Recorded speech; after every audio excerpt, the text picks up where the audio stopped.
जिस वैक्सीन को कोरोना के खिलाफ सबसे बड़ा हथियार बताया जा रहा है, देश में वैक्सीन की किल्लत को कैसे दूर किया जाएगा, राज्य और केंद्र सरकार वैक्सीन को लेकर आर पार की जंग लड़ रहे हैं। कई राज्यों में वैक्सीन की कमी है।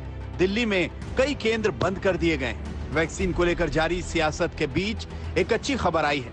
रूस की स्पुतनिक वैक्सीन जल्द ही बाजारों में मिलने लगेगी। अगले सप्ताह से ये बाजार में मिलने लगेगी। इस वैक्सीन का जुलाई से भारत में उत्पादन होगा। स्पुतनिक वैक्सीन देश में आ गया है और आज मुझे ये कहते हुए खुशी है कि अगले हफ्ते हमें उम्मीद है कि Sputnik vaccine will be available in the market. जो लिमिटेड सप्लाई पहली आई है वहां से वो उसकी बिक्री शुरू होने की उम्मीद है अगले हफ्ते, अर्ली नेक्स्ट वीक, और उसके बाद उनकी और सप्लाईज आएंगी और फिर जुलाई के महीने से ये बनना शुरू हो जाएगा। और ये सब कुछ उस पीरियड में 15.6 करोड़ तक बनने का एस्टिमेट है from the company and from the information that's available to us. NITI Aayog का कहना है कि ज्यादा से ज्यादा वैक्सीन उपलब्ध कराने के लिए लगातार हर स्तर पर काम हो रहा है। अगस्त से दिसंबर तक वैक्सीन की उपलब्धता देखें तो कुल 216 करोड़ वैक्सीन डोज उपलब्ध होने की उम्मीद है। इसमें से 55 crore dose Covaxin, 75 crore dose Covishield, 30 crore Bio E sub vaccine, 5 crore Zydus Cadila DNA, 20 crore Nova vaccine, 10 crore Bharat Biotech nasal vaccine, 6 crore Gennova और 15 करोड़ डोज स्पुतनिक की उपलब्ध होगी। इसके अलावा दूसरी विदेशी वैक्सीन भी आ सकती है। देश में 18 साल और उससे ज्यादा उम्र की आबादी 95 करोड़ है। सबकी दोनों डोज मिलाकर 2 अरब डोज की जरूरत होगी। ऐसे में विपक्ष लगातार दूसरी कंपनियों को लाइसेंस देने की बात कर रहा है, जिस पर सरकार काम करने की तैयारी कर रही है। To be proud to say that 2 billion doses in a matter of 7-6 months, or 5 months actually, will be made in India, for India, for people of India. तो इसमें कोई दो राय नहीं होनी चाहिए कि vaccine will be available for all as we move forward. आज कोई भी वैक्सीन जो FDA अप्रूव्ड है, WHO से अप्रूव्ड है, इंडिया में आ सकता है। उनको इंपोर्ट लाइसेंस चाहिए, वो 2 दिन में मिलेगा, 1 दिन में भी मिलेगा, कुछ है ही नहीं उसमें। It's all done. किसने कहा कि रोका हुआ है? बिल्कुल नहीं रोका हुआ। बुधवार को कांग्रेस अध्यक्ष सोनिया गांधी समेत 12 विपक्षी दलों के नेताओं ने सरकार को कहा था कि वैक्सीन केंद्रीय तौर पर खरीद कर मुफ्त लगाई जाए।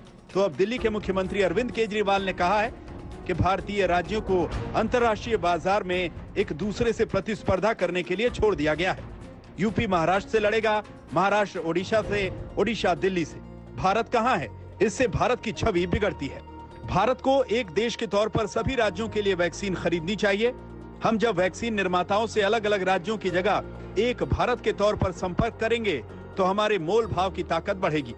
केजरीवाल का यह बयान वैक्सीन खरीदने को लेकर उत्तर प्रदेश, हरियाणा, कर्नाटक, दिल्ली समेत 11 राज्यों के ग्लोबल टेंडर निकालने के फैसले को लेकर आया है। दिल्ली सरकार बार बार केंद्र की वैक्सीन नीति पर सवाल उठा रही है। मैंने इस पर लगातार बोला है, वैक्सीन की कमी तो पूरे देश में ही है और उसमें कहीं ना कहीं एक्सपोर्ट की हमारी जो गतिविधि रही, हमने एक्सपोर्ट की 6.5 करोड़ वैक्सीन, ये बिना देखे कि देश में ज़रूरत थी वैक्सीन की और देश के लोगों को वैक्सीन लगाई जाती क्राइसिस के उस समय पे हमने की, उसकी वजह से तंगी आई है। वैक्सीन की कमी पर जब सरकार को विपक्षी दलों ने निशाने पर ले रखा है तो सरकार की चुनौती बढ़ी। भारत की जनता वैक्सीनेशन लेने के लिए तैयार है, मगर मोदी सरकार भारत की जनता को वैक्सीनेशन नहीं लगवाना चाहती है और मोदी सरकार पहले दिन से झूठ और झूठ बोल रही है। सिर्फ सस्ती शोहरत के लिए स्टेटमेंट दिए जा रहे हैं, जमीन पर इसका कोई एक्शन नहीं है। कोवैक्सीन का निर्माण भारत बायोटेक के अलावा अन्य निर्माताओं से कराने को लेकर सरकार राजी है, लेकिन अभी इसमें वक्त लगेगा। हम इस वक्त मुंबई के हाफकिन इंस्टीट्यूट के बाहर खड़े हैं, जो कि मुंबई के परेल इलाके में है। इस इंस्टीट्यूट को कोवैक्सीन मैन्युफैक्चर करने की सेंटर की तरफ से परमिशन मिल चुकी है और साथ ही साथ सेंटर और स्टेट की तरफ से फंड्स भी प्रोवाइड किए जा चुके हैं। यहाँ पर तकरीबन 8 से 10 महीने लगेंगे कोवैक्सीन मैन्युफैक्चर होने के लिए। यहाँ के जो मैनेजिंग डायरेक्टर हैं उनकी अगर माने तो एक नई फैसिलिटी तैयार की जाएगी जो बायो सेफ्टी लेवल 3 की फैसिलिटी होगी, नेगेटिव प्रेशर उसमें होगा, वहां पर वैक्सीनेशन मैन्युफैक्चरिंग का काम चलेगा। वैक्सीन का संकट कब दूर होगा कोई नहीं कह सकता, लेकिन अब कोरोना की दूसरी लहर का असर कम होने की उम्मीद जताई जा रही है। पिछले 2 हफ्तों से भी कंटिन्यूअस एक फॉल और प्लेटोइंग इन केसेस नोट कर रहे हैं और 12 स्टेट्स ऐसी हैं जिसमें कि हमने पिछले 1 हफ्ते से केस की आइदर प्लेटोइंग और उसमें कमी नोट की है। हम ओवरऑल देश में यह भी देख रहे हैं कि जो जिले जिनमें वीकली पॉजिटिविटी काफ़ी अधिक थी उसमें because of the containment efforts हम ये पा रहे हैं कि उसमें भी उन जिलों में जिनमें की पॉजिटिविटी कम हो रही है उन जिलों की संख्या भी बढ़ रही है।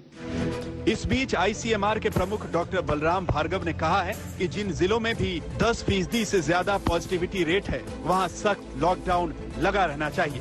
मुंबई से मुस्तफा शेख के साथ आज तक ब्यूरो।